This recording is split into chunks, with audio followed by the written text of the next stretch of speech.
There's literally been studies where they've tracked who women are attracted to on and off birth control. It's completely different. Women, birth control is destroying your health. Infertility is more common than ever.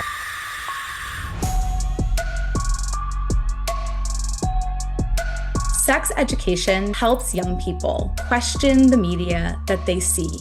We reach young people before they are super active on social media and say, you might encounter lies about contraception. Birth control is literally poison. And you could hold my hand while I say this, but all of the birth control is poison. Contraception is one of the most studied and regulated areas of medicine. Most methods have been used by millions of people for decades and has a strong safety record. Obviously, a low level of hormone ingested every single day for decades is probably not going to be a good thing long term. Do you really need a doctor to tell you that? By decreasing the number of times that you are bleeding, you decrease your risk of ovarian, endometrial, colorectal cancer. You decrease your risk of anemia. The only way to decrease your risk of ovarian cancer right now is by going on the birth control pill, patch, or ring for 5 years. You decrease your risk of ovarian cancer by 50%. Birth control is really not the answer and is damaging your health. It might be the cause of infertility down the line. Some people might discover that they have an underlying fertility issue after stopping birth control. They shouldn't be concerned that birth control in itself causes infertility. So generally, the hormones leave your body, you build the lining of the uterus, and you can get pregnant within 3 weeks. The only exception is the shot. Because when you do the shot, it stays in your body for about 3 months. And then for some people, it may take up to 8 months to wash out of your body.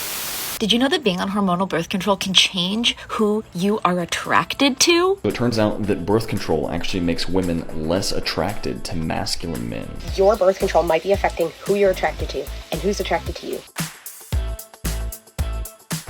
I don't know where the source from that one is. I think primarily social media, but that's something, especially with my younger patients, that I have to challenge and just affirm that there isn't any sort of data that correlates with that. There's no credible medical evidence that birth control meaningfully or consistently changes who you're attracted to. There were some early studies that explored whether the pill might influence subtle aspects of mate preference, such as facial masculinity or other aspects, but these studies were not really well designed and had really small sample size. And there have been more recent rigorous reviews that have found that these effects are either not replicated or too small to be meaningful. Hormones can affect your mood, of course, or your libido, but who you're into, that's all on you.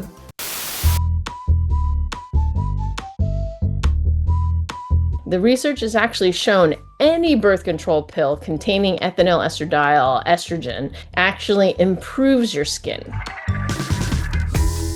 What we do know from very large studies is that in general, most of the methods of contraception do not cause weight gain, including the contraceptive pill, which is one of the most commonly used forms of contraception. As an OBGYN, whenever I'm counseling patients, I always talk to them about the benefits and the risks. So I talk about how some methods, there's probably more data that shows that you might gain weight with it, or some methods that there isn't a chance that you gain weight with it.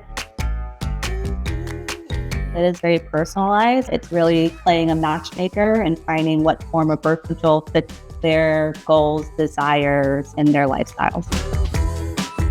There are 40 different birth control pills. And if that one pill causes you a side effect you don't like, please ask your doctor to try another pill. That there are 39 other pills you could try out there. Misinformation is very common because, in part, we don't have common standards for sexual health education. Many times people just didn't receive information about their bodies, how their body works, how contraception works, etc. Disinformation is the purposeful effort to perpetrate false information, often for religious or political motivations, and can lead to confusion and fear. And it matters because when people don't have access to quality information about contraception, abortion, and pregnancy, they often are not able to access the care that they need. There are some kids in America who have no sex ed. There are some places in America that have sex ed that is wrong and medically inaccurate. And there are some places in America that have great sex ed. Sex education is critical for young people to know what is true and what isn't. We are working to make sure that every kid in America has high quality, inclusive, good, age-appropriate sex ed that can help them navigate life choices and can help them decide if what they're seeing on the internet is true or not.